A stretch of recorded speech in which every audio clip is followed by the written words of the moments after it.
First of all, congratulations on a historic performance. You're the man they built this card around, and this is actually the third time in your career that you've headlined a card with 3 title fights. What do you think that says about how the UFC values your star power? You know, Dana sees what I see. It's kind of tough. I know a lot of people want to put me in this box. They want me to talk the trash and do the whole this and show Rolls Royce and the private jets. Even though I can afford those things, I don't necessarily need to show that. I want to show the hard work that it took to get here. I want to show all those kids that are watching me. And nowadays that's the problem is everyone sees that. They see the private jet, they see the Rolls Royce, and they don't see the work that goes into getting that. They don't know how to get that. That's important for me to show how to get that. And like I said, I didn't necessarily fly here in a private jet, but I damn sure I'm leaving on one. Over here. Congratulations on another spectacular performance. The crowd really got behind you tonight. How did that contribute to your success? It was amazing. It was the best feeling, and it's kind of like I just feel that I have extra motor like behind me working and like pushing me forward to go and like because when I was going out for the fight and I heard everyone like screaming my name and I heard it was amazing. I even cannot like explain what I feel because it's so huge, so big. And last one from me. We've seen you on the big screen co-starring with the likes of Halle Berry. Should we expect to see you cast in another movie soon? I hope so. I can't wait to see the premiere of the movie because it's like so. I definitely know it's going to be very, very wonderful thing. And Halle Berry, she called me after the fight. She congratulated me, and she's kind of person who brings so much good vibes, good energy. And she was like wishing me luck leading to the fight. And it's like it's everything. It's bringing me so much motivation to have this fight what I had, because knowing that people like rooting for me like Halle Berry or like Mickey Rourke or like everyone, all my fans, it's like it's amazing. Thanks, Valentina. Do you think your experience will be key to victory in this fight? Yeah, I do. I think that's probably one of the bigger pieces. Like, I mean, you can match us up and play the X's and O's and look at it on paper, but I've said this before that is Jimmy Crute going to take me somewhere in the octagon that I've never been before?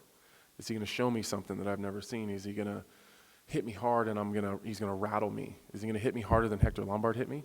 Is he going to be more technical and harder to get to than John Jones? Is he, I just don't. I mean, is he going to be a better grappler than Roger Gracie? Like, I don't think so. I don't foresee anywhere that he's going to be different than any. I fought probably 10 Jimmy Crutes before. 10 guys probably exactly like him. But has anyone taken Jimmy Crute to those dark places in the octagon? I don't think so. And that's not his fault. He just hasn't had the opportunity yet. He just hasn't been in the game long enough to be drug into deep water and have someone like me hanging all over his neck and pushing him and not giving a shit about what he gets hit with and walking him down. And Jimmy Crute's probably never fought anyone that's not afraid of him at this point, which again, it's not necessarily his fault. He's just, you can only gain that stuff with experience, and he just doesn't have it yet. Thank you. Hey, Uriah, what would you contribute most to your 3-fight win streak? So what would I contribute to it? Those 3 fights were different. I think the Bevon Lewis fight, I was in, I found my sister that week, and she was all messed up. So, I was a little bit out of my head, and I got in my head and fucking knocked him out. The Antonio Carlos Jr. fight, he was a friend of mine, and it was weird. And I remember making a decision. We were in Sweden in some type of weird underground place. I'm not going to talk about that. But I made a decision with my coach, and he was like, I think you should take this guy. And I was like, I'm like fighting my friends, but all right. And the thing is, I didn't know Antonio Carlos Jr. was a world champion, and I had no idea. If I had known, it probably would have fucked with me a little bit, but I didn't know. And, it made it a little easier because we knew each other, but it was just business. And, of course, we were all hugging and stuff. There was a moment we were hugging, like, couple days before the fights, and my coach is looking at me like, "What the hell are you doing? Why are you hugging this guy every second?" I'm like, "Oh, we're buddies." But Anderson was probably, man, just leading up to that fight, even the night before, I didn't even sleep. I was just like, this is actually happening. This is happening. I remember standing on my buddy's roof looking at this guy. Now I'm actually going to be in front of him. It's a clusterfuck. But, yeah, you know, we went out there. I tried to stick to the game plan as much as I could. The thing a lot of people didn't realize, man, Anderson is tricky. It might have not looked like much, but that dude was doing so much. His range was so perfect. I felt like he was setting me up because every time I was jabbing him, he just moved just at the right distance. I'm like, this mofo is trying to catch me with something. So I had to switch, and then he switched. So that, what you guys saw of nothingness was a lot of shit. And I think by like round 3, you know, I had to kind of mix it up, and round 4 it ended up happening. But, you know, you're only good as your last fight, they say, right? But it's up to that person to realize how good he is. It's not for everyone else who's watching. It's what you can see, but every fight is different, man. Every fight is different. So I take what I can from that, and I just move forward amicably so I can grow. It's all about growth. And last one from me. What do you think defeating Chris Weidman right after defeating Anderson Silva does for your stock in this division? Stock, I still have those? Stock. I never thought about the stock thing, but I think it's just, you know, I fought him years ago. I guess it'll look good on my resume.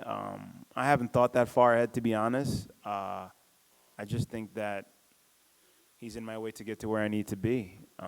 I was looking for someone else. They gave me him, so I had to switch my mindset. And, yeah, I went over him would, you know, be a little more satisfying because he was the first guy that gave me my scar. So, yeah. Yeah, Chris, so your last fight ended a 2-fight losing streak for you. What contributed to your success against Amari, and how would that translate into this fight? See, I think that fight, Ariel Hawani said it, I think it makes sense. I think that one's going to age well. I think Amari is a really tough guy, a tough outing for anybody. Big, strong wrestler from Dagestan, good grappler, and just he's tough. He doesn't give up. And you could see in his last fight, he dominated a tough kid. That fight was just a battle of wills. You know, it came down to that third round, and you know, I was able to outwill him and, you know, get good positioning.